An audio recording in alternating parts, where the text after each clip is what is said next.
গত 2 দিন ধরে একটা নিউজ দেখছিলাম, সেটা হচ্ছে যে সাবেক প্রধানমন্ত্রীর দুর্নীতির যে তথ্যগুলো, সেই তথ্যগুলো সামনে নিয়ে আসার জন্য একটা প্ল্যান চলছিল।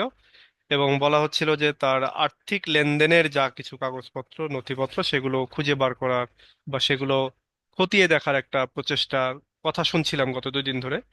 ঠিক তারপরেই আজকে বা গত রাত্রে যে সচিবালয়ে আগুন ধরলো। এবং একটু চিন্তা করেন, স্থানীয় সরকার মন্ত্রণালয়, শ্রম মন্ত্রণালয় এবং কি যুব ক্রীড়া মন্ত্রণালয়ের যে অফিস, সেইখানটাতে আগুন ধরলো। আবার দেখলাম হচ্ছে তথ্য প্রযুক্তি মন্ত্রণালয়ের ওই জায়গাটাতে আগুন ধরলো।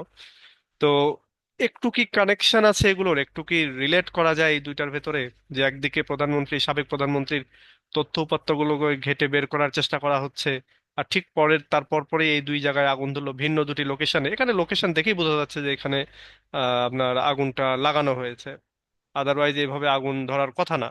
কারণ শর্ট সার্কিট হলে তো কোনো একটা জায়গা হতে পারতো, কিন্তু এইখানে যেভাবে সুনির্দিষ্ট জায়গায় হয়েছে, এখানে মনেই হচ্ছে যেন এটা সুপরিকল্পিত। তো সেক্ষেত্রে কেউ কি এটার কোনো কানেকশন বা কোনো কানেক্ট করতে পারতেছেন কিনা একটু জানাবেন।